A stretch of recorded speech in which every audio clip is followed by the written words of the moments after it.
Tumataas pa rin ang kaso ng COVID-19 sa bansa. Pero paglilinaw ng Health Department, nananatili namang nasa low-risk category ang Pilipinas. Nasa 3 namang bagong COVID variant ang minomonitor pa ng World Health Organization. Si Madeline Villar Moratillo sa detalye. Hindi pa rin tapos ang banta ng COVID-19 na patuloy pa rin sa pag-mutate. May 3 bagong variant under monitoring ngayon ng World Health Organization. Ito ang JN.1.18 at tinatawag na flirt variants na KP.2 at KP.3. Lahat sila ay descendant ng JN.1 at galing sa pamilya ng Omicron variant. Ano nga ba ang flirt variant na ito na sinasabing nakakaapekto sa Singapore at iba pang bansa? Flirt, FL, small I, tapos capital RT.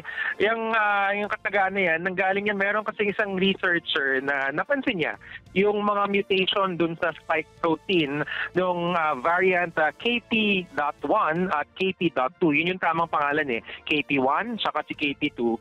Yung kanilang mga mutation ay nagbago yung amino acid na phenylalanine or ang shorthand niya is letter F at naging leucine which is letter L sa position 456. Tapos yun namang arginine sa position 346, arginine kasi ang letter niya is R, naging threonine na ang letter niya ay T. So meron kang 4 na letters, F, L, R, T. Tapos silagyan niya ng maliit na letter I sa gitna. Pero ang DOH ayaw gamitin ang terminong flirt variant.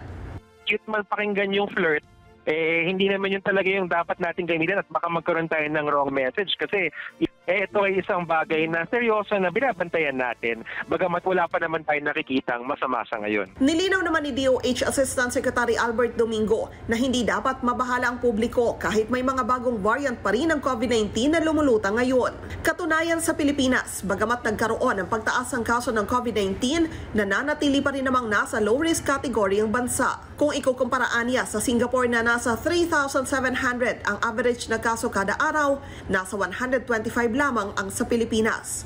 Sa monitoring ng DOH mula May 7 hanggang 13, nakapagtala ng 877 na bagong kaso ng COVID-19. 7 sa kanila ang severe at critical, 5 naman ang nasawi. Binigyan din ng health official na bagamat dapat maging alerto, hindi naman dapat maalarma ang publiko. Hindi rin inirekomenda ng DOH ang pagpapatupad ng travel restrictions. At punong cases na nakikita natin ay mild. Both locally and also internationally, sinabi po ng WHO, yung KP1 at KP2 ay mga mild cases naman. Binabalanse ng DOH ang rekomendasyon, depende kung ano ang ating datos na hawak sa ngayon. Sa ngayon, wala pang naitatalang kaso ng flirt variant sa bansa. Pero hinikayat ng DOH ang mga doktor, klinika at ospital na agad i-report sa kanila kung may mga pasyenteng nagpo-positibo sa virus. Patuloy na paalala ng DOH, ugaliing maghugas ng kamay at magsuot ng face mask kung may sakit tulad ng ubo at sipon o nasa medical facility. Madeline Villar Moratillo para sa Mata ng Agila. Matatag, matapang, matapat. Maraming salamat sa inyo pong pagsubaybay sa Mata ng Agila Primetime. Para malaman ang matatag, matapang at matapat na mga balita, i-follow lamang at mag-subscribe sa AtNet25 TV.